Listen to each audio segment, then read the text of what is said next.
The Sunday that broke everything still smelled like coffee. I was in the kitchen, grinding beans like I always did. Quiet, steady, second nature.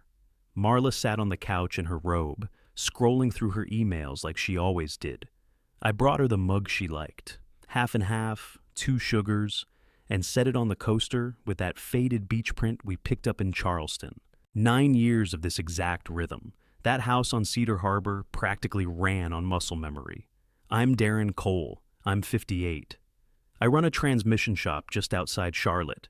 Marla worked brand strategy at some boutique agency downtown, Price and Northam.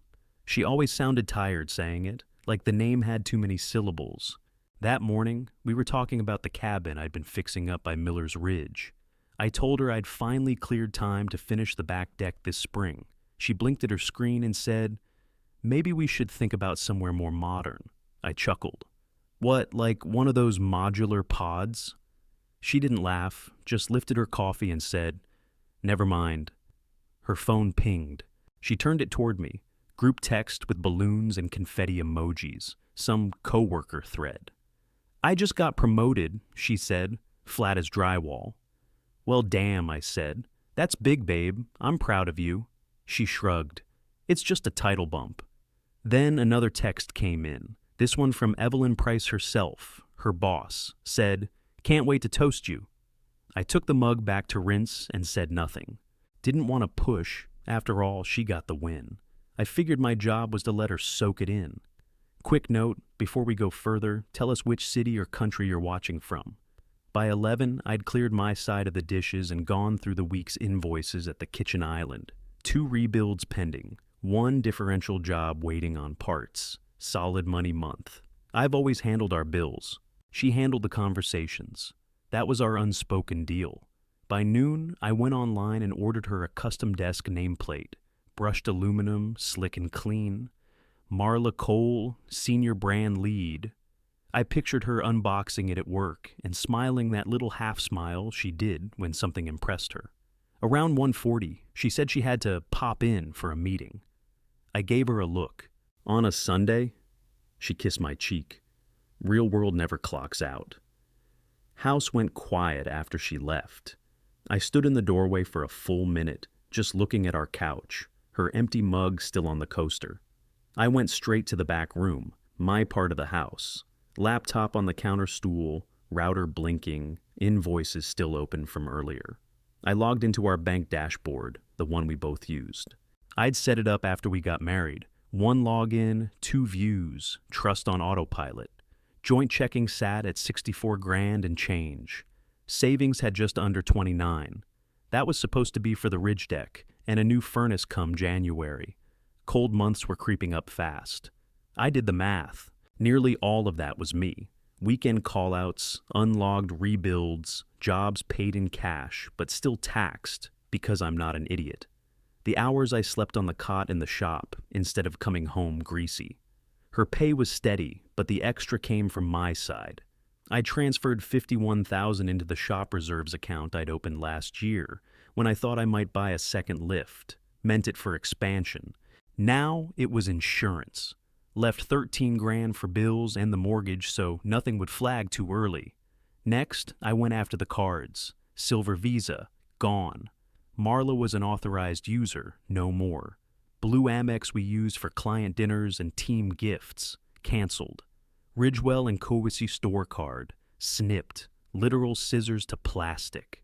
Her food subscription, the one she swore kept us healthy, $58 a box, canceled. Yoga streaming, $19.99 monthly, done. I left the power, water, and phone lines. I wanted her to notice when her convenience cracked, not her comfort. Let her wonder why her boutique habits stopped working. Then I called Gina at Morales Lock and Key. She picked up fast, runs her own books, no secretary buffer. "Gina, hey, it's Darren Cole. Need all exterior locks swapped. Garage keypad too." She paused. "Everything all right, Mr. Cole?" "Just tightening up," I said. "I can be there in an hour." While I waited, I opened our last 6 months of bank statements. I knew what I was looking for now. Patterns, dates, lies you could measure in dollars. Romano's on State, September 12th. 186 and some change. Not a client dinner. I remember that night. She said she was flying late from Atlanta. Olive and slate, October 3rd, 212. Claimed it was a workshop. She came home glowing and smelling like top-shelf wine. Rivet Gym, dual membership charges a few months ago. 2 linked accounts billed minutes apart. Never once mentioned joining. Never saw a gym bag. Never heard a workout. There was also a Waverly Hotel charge. Supposed team offsite. It lined up with the weekend she told me she was in Cincinnati for a women's branding panel. I remember because I'd pulled a diesel out of a Silverado and had dinner standing over a shop sink. Gina showed up with her van at 6:15. She didn't say much, just got to work. Deadbolt swaps, fresh keys.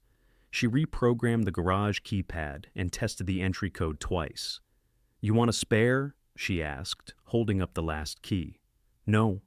Hearing the drill bite into the wood was the first sound that made sense all day. At 7:26, my phone buzzed. Marla, running long, don't wait up. We'll celebrate tomorrow. At 7:49, Marla, love you. I just sat there at the shop counter, staring at those 2 words. Love you. Like nothing had happened. Like she wasn't still in that office with lipstick she didn't wear for me. I didn't reply. I didn't even type. I watched the screen until it dimmed out. Then I shut off the shop lights, locked the bay doors behind me, and drove home to a house that felt like an empty box with our names scribbled on the side in marker, waiting for someone to peel the tape. I woke up early the next morning, same time I always did, 5:30. Didn't matter that I hadn't slept more than 2 hours. Habit runs deeper than sleep. Coffee went on automatic. I didn't pour 2 mugs, just mine. I sat at the kitchen island, fired up my laptop, and opened a fresh spreadsheet. No template, no formula yet. Just a blank grid and a short fuse.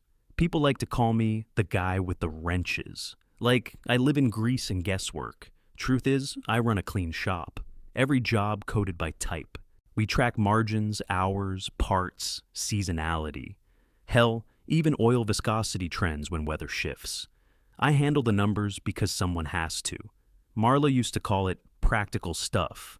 Like that was some polite way of saying basic. She never said it like it was a compliment. I pulled the deposits going back 18 months, ran the numbers down to the cent. Shop revenue hitting the joint account averaged $83.50 a month. Then I added in my weekend jobs, emergency call-outs, rebuilds, the ones I logged for taxes but never saw as overtime.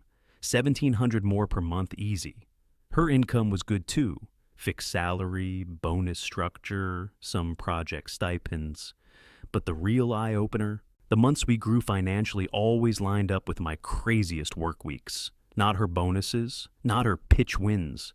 I kept scrolling. Expenses told a whole other story. Client dinners charged to our shared card that I knew damn well weren't clients. Lipsticks and serums from boutique brands she never unpacked at home.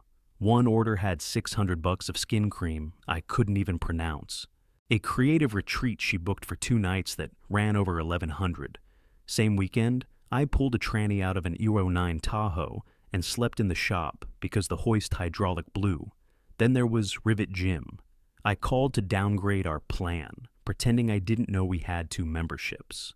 Clerk put me on hold, came back careful, like she already knew the conversation. Marla Cole and Ms. Price have a dual trainer slot, Tuesdays, 6 a.m.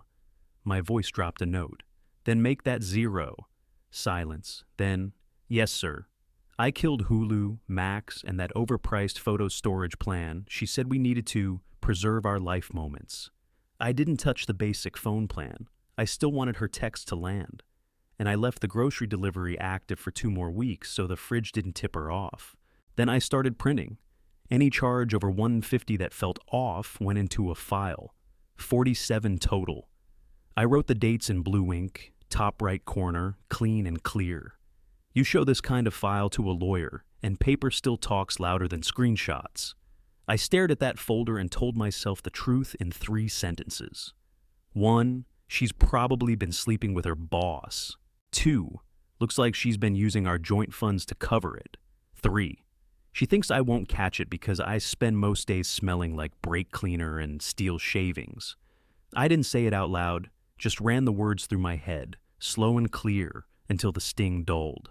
That night, I didn't touch our bed, didn't even think about it. I took the couch without a blanket. It wasn't about punishment. It just didn't feel like mine anymore. Sometime around 2:10 a.m., I opened my eyes and stared at the ceiling fan spinning slow. No TV, no sound. Just the hum of the fridge across the room and the distant pop of the baseboard settling. Precise turned into paperwork fast. At 9:12 that morning, an email hit my inbox while I was still at the island with the folder open and my coffee going cold. Sender, Tara Nguyen, Senior Accounts, Price and Northam. Subject line, you should see this. My first thought was spam, some fake link, some scammer phishing. Then I read the first two sentences and my throat tightened. I have a sister. I'd want someone to tell her. No sales pitch, no fluff, just a person deciding to do the hard thing. I replied with one line, "Where can we meet?" And she sent back an address like she'd already planned it. The Beacon Diner. 1 p.m. I got there early and sat in a booth where I could see the front door and the parking lot. Took my back to the wall without thinking. That part of me didn't turn off. The place smelled like bacon grease and old coffee, the kind that sticks to your shirt even after you leave. At 1 on the dot, Tara walked in. Mid-30s, neat ponytail, plain navy blazer. She didn't scan the room like she was nervous. She moved like someone with a checklist. She slid into the booth across from me and set a manila envelope on the table like it weighed 50 pounds. "I'm sorry," she said. No dramatic pause, no tears. Just sorry, clean and sharp. I didn't thank her. I didn't tell her it was okay. I just nodded once and pulled the envelope closer. Inside were printed emails, not screenshots, full threads, dates, names, headers, the kind that made my stomach drop because you couldn't talk your way around them. Marla, writing to a college friend, "It's nice having someone ambitious for once. Darren is sweet but small town. I read it twice. Sweet but small town. Like I was a dog she rescued off the side of the road." Another one, "Evelyn understands what winning looks like." There was also an internal thread, people joking about research dinners the agency paid for. Little laughing notes like it was cute. Like money was a toy. Like the whole world was a game they always won. Tara watched my face but didn't interrupt. She let the paper do what paper does. Then she reached into her bag and set her phone on the table between us. "There's a memo," she said. "It got captured during an expense review meeting. It shouldn't have, but it did." She hit play. Marla's voice filled the booth, clear, confident. Like she was talking in a room where she felt untouchable. "He thinks we're saving for his Ridge deck. If the West Coast office comes through, I'll file once I have the title locked." My hands went cold under the table, not shaking, just cold, like blood decided it had better places to be. Then Evelyn's laugh came through the speaker, low, sure of itself. "He'll land on his feet," Evelyn said. "Guys like that always do." Guys like that? Like I was a type. Like I was replaceable. I didn't move, didn't cuss, didn't slam the table. I just listened until Tara stopped it and the diner noise rushed back in, forks clinking, somebody calling for ketchup, a cook yelling, "Order up." I swallowed once. "How long?" 4.5 months, Tara said. It started right after Evelyn hinted the promotion was on the table. I stared at her. "They didn't disclose it." Tara's mouth tightened. "No. Policy says supervisor-subordinate relationships have to be disclosed within 30 days. She slid more pages across the table. "And misuse of corporate funds for non-business purposes is a termination offense." I flipped through the policy printouts. It was all there in black and white, the kind of rules everyone pretends matter until the rules apply to someone with power. "Why are you doing this?" I asked.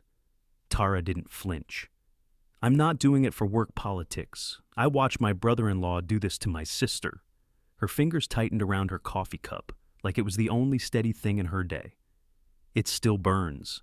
I held her gaze. "I appreciate it." She nodded once, like that was enough. "Document everything," she said, "and don't warn them." The waitress came by, and I asked for the check before she could offer dessert.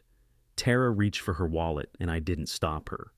We split it because that's the right thing, and I wasn't about to take charity on top of everything else. When we stood outside, the sun was out, sky clear, but the air smelled like rain anyway. I tucked the envelope under my arm, walked to my truck, and pulled the door open hard enough to make it thunk.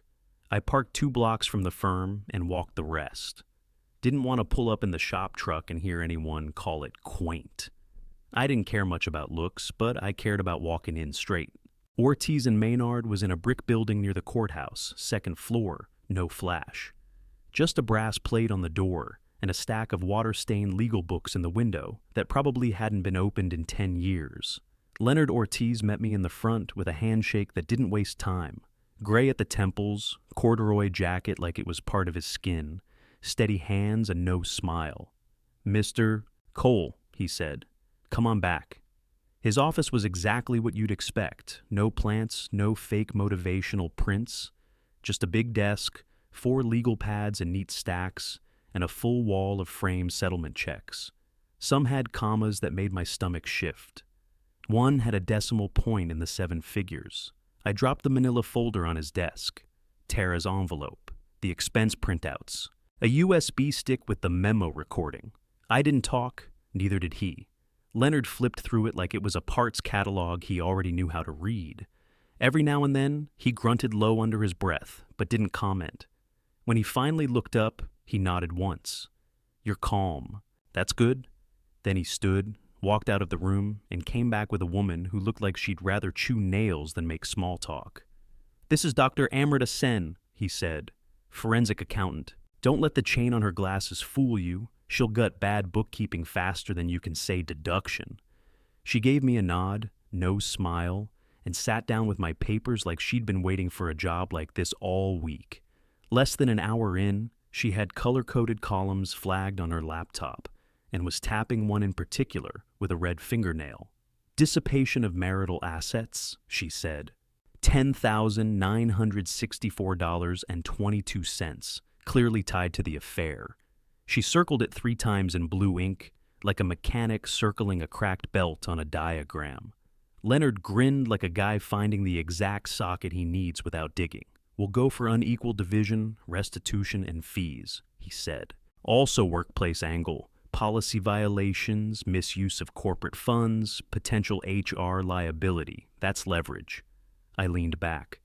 "The Rayburn Brand Summit is next Thursday, 3 o'clock. She's one of the presenters." Leonard's eyebrow went up. "Public service?" I nodded. "You sure?"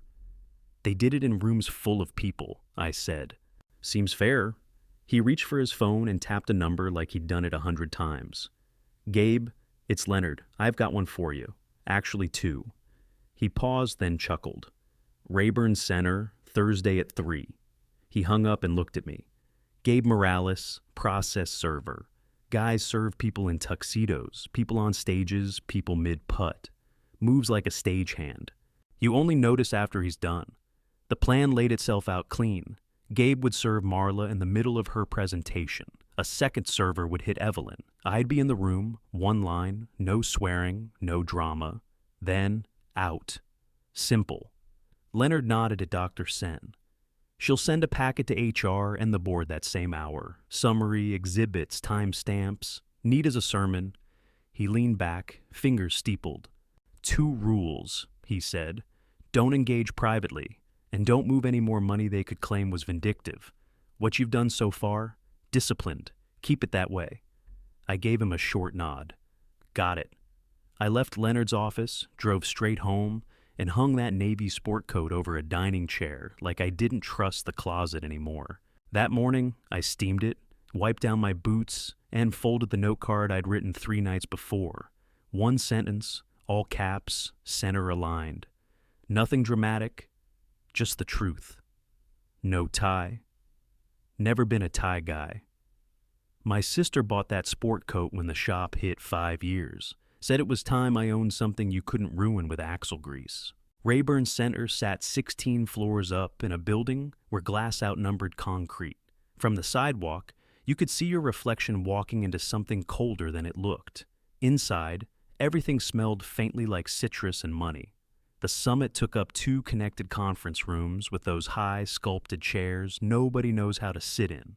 60, maybe 70 people, clients in press suits, junior staff with iPads, a few city liaison types pretending not to be bored. Name badges everywhere. I slid into a seat by the catering table. Back row, easy view of the room. They had salmon sliders and cucumber water, like that made them better than everyone else. Marla stood near the big screen, hair sharp, voice sharper. Slide remote in one hand, calm smile on her face.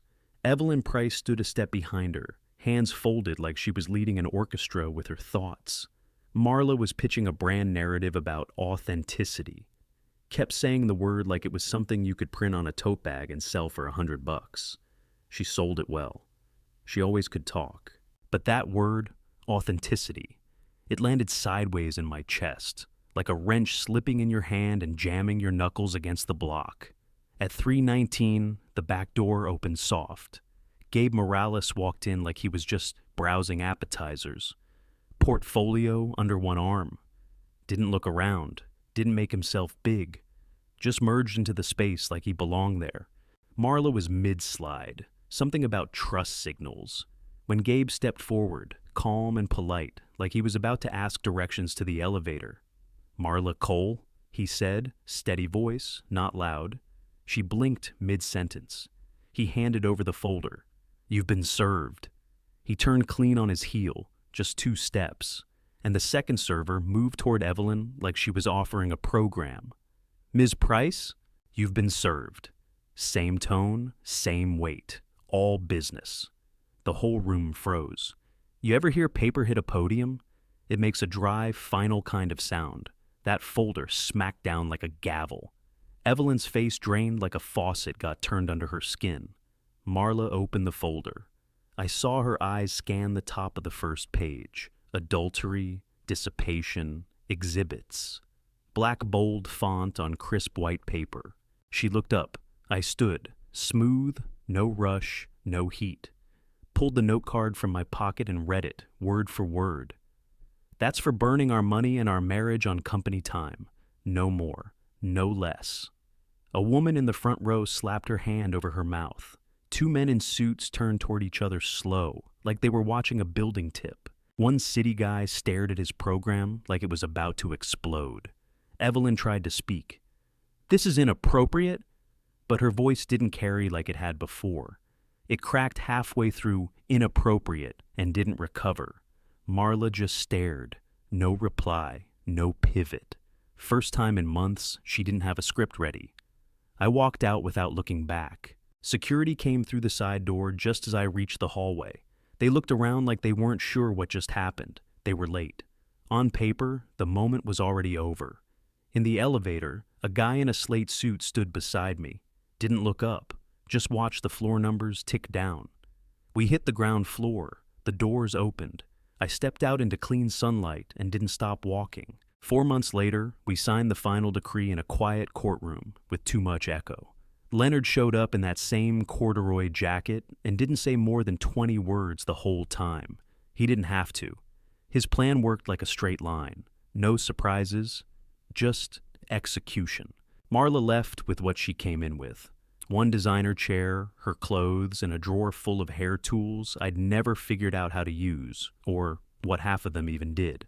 She didn't fight for the house, didn't ask for the shop, didn't even glance at the ridge lot. She knew better by then. I kept all of it, the house, the shop, the Miller's Ridge land. The hickory-handled tools my dad left me in that red Snap-on chest I still polish once a year, out of habit. Dr. Sen's summary packet hit HR at Price and Northam the same hour Gabe served those papers. I saw the delivery receipt timestamp myself. She didn't miss. The board moved faster than anyone thought they would. Evelyn resigned within 48 hours. Effective immediately, the internal memo said. 1 line, no fanfare. Marla was stripped of the title by Monday, lost her job a week later. Policy violations and misuse of funds, they called it. She tried to tell me it didn't matter, that she'd land on her feet. Maybe she would, but not with mine under her. The judge awarded me unequal division based on asset dissipation. Restitution and damages came out to $119,500, plus fees.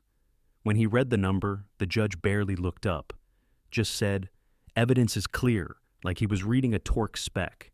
That was it. I didn't smile, I didn't nod. You don't celebrate when a job's done right. You wipe the bench, close the drawer, and move to the next thing. My in-laws, the ones who used to call my place that little shop, went silent. No more passive jabs about blue-collar stability or suggestions about me upping my wardrobe for Marla's work events. Her sister mailed me a note after it all went through. Just a short line in decent handwriting. "I'm sorry. You didn't deserve that." I slid it into the top desk drawer in the shop, right next to the socket adapters and the extra headlamp batteries. It didn't fix anything, but it was honest, and that counted. Business picked up. Folks heard about what happened. Not the loud parts, not the affair, not the summit. Just that I stayed calm, handled my business, and didn't make a circus out of it. That kind of story travels well in a town like this. The city's parks department handed me their entire municipal fleet. 24 vehicles, all makes, all years. It's steady work and clean money. I brought in a second tech, Weston, fresh out of trade school. Kid could listen to a gearbox and tell you what it'd say tomorrow. One of the quiet ones, but sharp. Nights got easier, not better right away, just quieter. I spent 6 weekends up at the Ridge, finishing the deck by myself. No music, no company, just wood, screws, sweat, and a measuring tape I damn near wore out. Ripped out the old railing and built one I trusted. Sanded every inch until it felt right under my hands. On the last Sunday, I brought a thermos, sat on the new step, and stared out at the tree line, watched the sun crawl across the ridge and slide behind it without needing to rush. It didn't feel like winning. It felt like level ground. And after what I'd been standing in for months, that was more than enough. I didn't go looking for peace. It just stopped running from me. Mornings started the same. Open up the shop, fire up the bay heaters, check the day's work orders. Don's Diner sat 2 blocks up, so I'd grab a coffee at the counter if I had time. No one asked too many questions there, and I stopped checking my phone for texts that weren't coming. I wasn't chasing better, but I slept. Not perfect, just enough. I met Paige by accident. I'd gone into Harbor Books to kill time while the hardware store next door waited on a shipment of brake fluid line. I stepped in and smelled cedar and paper and something warm, like somebody had just made toast. She owned the place, turned her dad's old hardware shop into a bookstore with a coffee nook that still had pegboard in the back. Her hair was pulled up, sleeves pushed high, a pencil behind one ear. She looked at me over her glasses and said, "You a poetry guy?" I blinked. Not on purpose. She laughed, easy, no smirk, just real. She handed me a thin paperback with a wrench on the cover and said, "Start here." I read 2 pages on my lunch break, leaning against the truck lift with a sandwich in one hand and grease on my knuckles. The poems were about factory towns and silence and people who built things no one thanked them for. I got it. I went back the next week. She remembered me. What I liked about Paige was she didn't treat me like a fix-it project. She didn't try to unpack me or therapize me over espresso. She asked about torque specs the same way she asked about a line she liked in a book, curious, not nosy. She came to the Little League field when I volunteered to help with field maintenance. Just showed up with 2 cups of lemonade, sat on the bleachers, and didn't take a single photo. Didn't post anything. Just watch me spread dirt and tamp down base paths while the sun dropped behind the scoreboard. One night, after we closed up the bookshop together, she'd needed help lifting a shipment. I walked her to her car and she asked, "Are you still angry at Marla?" I took a second. "Not at her," I said. "I'm angry at myself for thinking I was less, because I don't talk like those rooms she stood in." Paige tilted her head and said, "People who make things run are never less. We didn't rush anything. Just coffee on Thursdays, sometimes lunch if she brought leftovers in a glass container that still smelled like garlic when she opened it." Weeks started turning steady. Not loud, not electric, just solid. I started hearing music again, not the kind from speakers. Real rhythm, the hiss when the air line connects right. The thunk when a tire seats perfect. The clean click when a bolt you've wrestled finally gives and agrees to thread. A quiet shop can sound like applause when everything's aligned. I built a new dining table. Solid oak, nothing fancy. Just clean lines, thick legs, sanded down with care. Buddy of mine printed me the plans off an old woodworking forum. Took 2 weekends and a full can of finish. Turned out better than I expected. When it was done, I invited my sister and her husband over for pot roast. Set the table without saying a word about it being new. Nobody mentioned what happened. We ate, passed plates, told old stories about Dad's workshop, and laughed about the time I dropped a drive shaft on my foot and lied about it for 2 weeks. After dinner, my brother-in-law helped clear dishes, and my sister packed up leftovers without asking. They left me the good Tupperware. That's enough. Right now, that's the new measurement I live by. Not happy endings, just steady hands. Just quiet rooms that don't lie.